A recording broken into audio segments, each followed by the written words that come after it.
The verdict is in. Chicago courts have spoken and they found him guilty of 5 of the 6 charges in staging a hate crime and lying to police.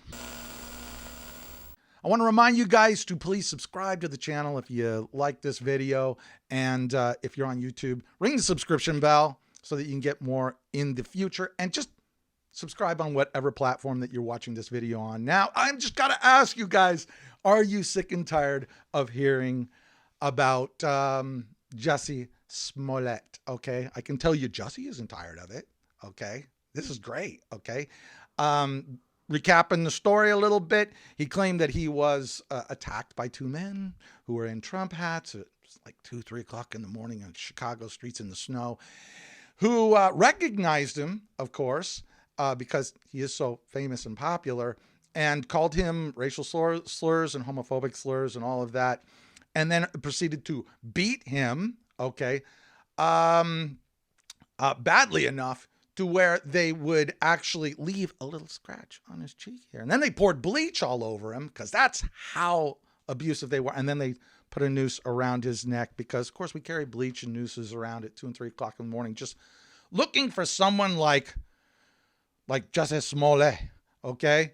And then two Nigerian brothers who actually Jussie knew. I think they were personal trainers of his or something like that. Don't ask me to pronounce their names because I can't do it. Testified that Jussie paid them to carry out this hoax.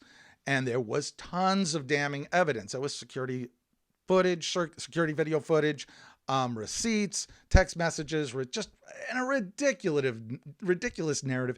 At the end of the day, there was interviews where he did a semi-decent job of acting, okay, but the problem was that the narrative was so bad, man. I mean, he needed a writer, big time. This is why we have writers, Jussie.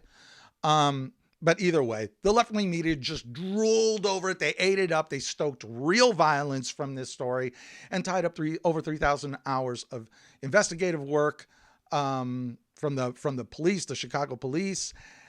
And they did it all for just this one line narcissist. Okay. And now this is a great thing about being kind of an older guy doing videos like this, is that I've had a little time on the field myself. I met some people like this. I've known a couple of people big time who are just complete, like, chronic narcissists. It's a personality disorder. Okay. They tend to be convincing actors. Okay. That doesn't mean that all actors are narcissists, but it does mean that most of the narcissists that you'll see are pretty damn convincing actors, and they will lie with conviction. They love to put themselves at the center of the controversy of anything that's going on. Doesn't always have to be positive. It can be negative, just so long as they can get attention from it. And they'll exaggerate their stories. They'll exaggerate their successes and their deeds.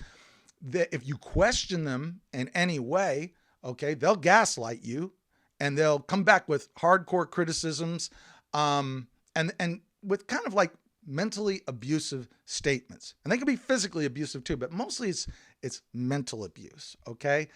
While the whole time abusing, they play the victim.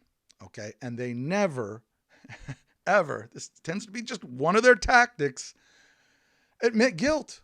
Okay. Pop you over here.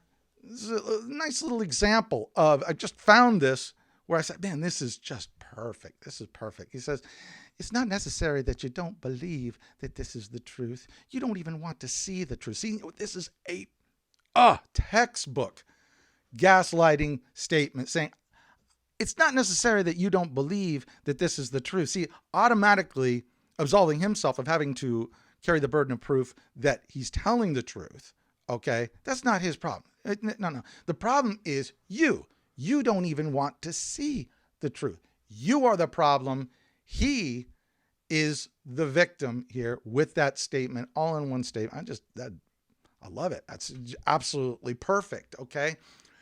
But what's less important here than Jussie, okay, being, of course, a liar, is how he used the environment that we're in. He used the left-wing leaders and leadership, the media, Hollywood, all the race-baiting influencers. I mean, he really took a pulse of what's going on right now, and used these people who are in a position to artificially create pain and fear and voids and stoke hate and division in their supporters. Okay? This is a tactic, because then once they create that pain and fear and voids and all that, they can step in as the virtuous saviors with the answers, right? And mainly laying blame on someone else. Okay? When your market is hate and fear, and your product then is safety and comfort. Remind you of anything going on right now? If you're happy with your life, if you have, good unified relationships, if you're fulfilled and you can take care of yourself and you can protect yourself and all of that, they lose their market. And their product becomes worthless, and their income dries up, and then they got to go out and they got to get a real job and all of that. And see, Jesse, he saw this. He saw what was going on. And he was a perceptive little dude in Hollywood, and he saw the game and he wanted to play. And the problem was that he didn't have the fame and the popularity that he needed to get the attention, because it was all about the attention, right? And how do you get attention in the media and the Hollywood and politics and all that? Well, you play the victim card. That's, of course. So he staged this little stunt, knowing full well what his industry was selling. And guess what? He got the attention he wanted. Of course, now he faces a possible sentence of 3 years in prison and a $25,000 fine, but he's going to appeal it. And why is he going to appeal it? Why is he going to continue to drag this on? Because it's attention, man. He gets to be the center of controversy and all that. But in reality, he'll just get probation. He'll get some community service, which in his world looks like charity events and special appearances and all that. It's going to be a slap on the wrist, okay? And he's going to come away from this with more celebrity status and, popularity, and redeemed, okay, by the left. And he knows it. That's why he walked out of the courtroom, as I hear it, with stoic calmness and all of that. So back from 2019, I'm not going to play the video, but this is what it says. All this right here. It says, if his attackers were a different race other than white, he feels he would have been more supported. Playing the race card, of course. And then he's quoted as saying, it says a lot about the place we are in this country right now. And you know what? I completely agree. It's a sad story where we are right now. That's the only part of that piece that's true, okay? Because the liars and the cheats and the swindlers, scam artists, the thieves, the looters, all of those, unless we dry up their market of fear and hate, they win. They win. We've got to dry up that market with courage and unity and self-reliance. We have a choice together, to be strong and bold and engaged. Be an American hero. I'm behind you, okay? Stand with truth on your side, and don't be a Smollett, okay? You got a choice.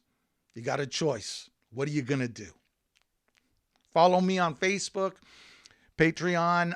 Also, sign in at midnightamerican.com. Become a member of the Night Crew. And that's all I got for you today, guys. I really appreciate you spending this time with me. And I look forward to many more videos in the future. Until next time, know yourself better than you know anyone else.